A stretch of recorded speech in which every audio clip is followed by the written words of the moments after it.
ఈరోజు నేను ములక్కాయ చారు చేయబోతున్నాను. చూడండి, ఇది కొత్త వాళ్ళకి చేయాలని ప్రాసెస్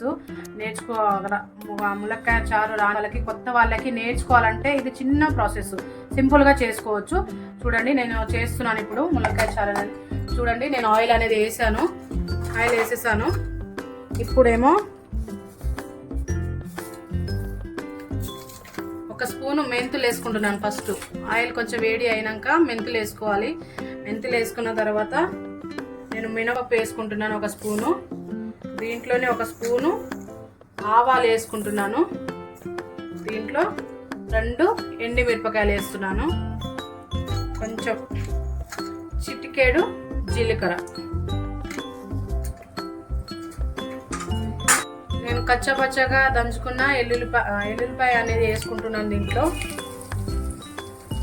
వేసుకున్న తర్వాత కరివేపాకు అనేది వేసుకుంటున్నాను.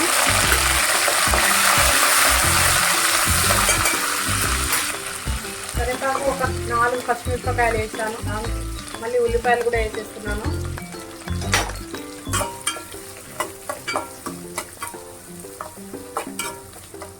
చూడండి, ఇప్పుడు నేను టమాటా అనేది వేస్తున్నాను. నేను 3 టమాటాలు తీసుకున్నాను.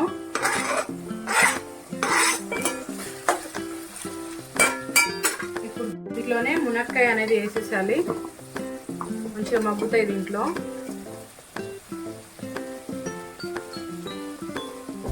మునక్కాయ వేస్తున్నాను. టమాటా వేసాను, మునక్కాయ కూడా వేసేసాను. ఇప్పుడు 2 కలిసి కలిపేసి ఒక 5 మినిట్స్ అనేది మూత అనేది పెట్టేద్దాము.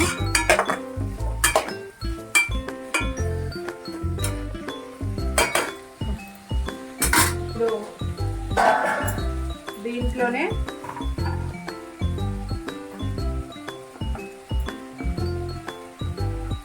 పసుపు అనేది వేస్తున్నాను.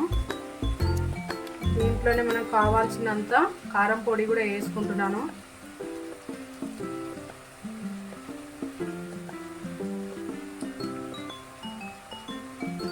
దీంట్లోనే కొంచెం ధనియాల పొడి కూడా వేసుకుంటున్నాను.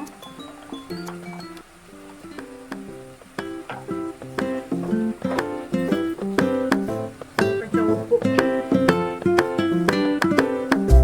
వేసుకుంటున్నాను. చూడండి,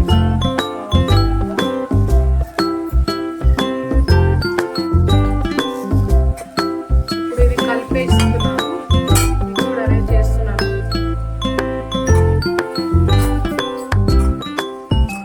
కలిపేసుకుంటున్నాను. చూడండి, ఇప్పుడు ముక్కలకంతా ఇది పట్టేసుకుంటుంది మంచిగా.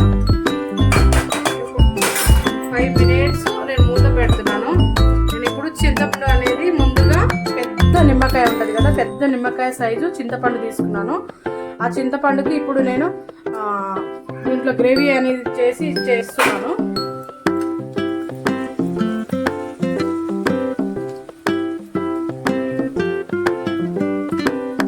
చూడండి, నేను చింతపండు దీంట్లో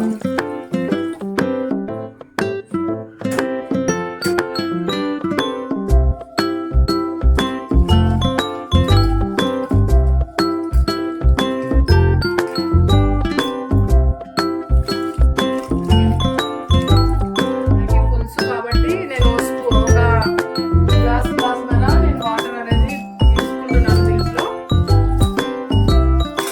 వేసేసి ఇప్పుడు కలుపుకొని మూత పెట్టేస్తున్నాను. మంచిగా ముక్కలు అనేది దీంట్లో మగ్గిపోతాయి. ముక్కలు టమాటాలు అంతా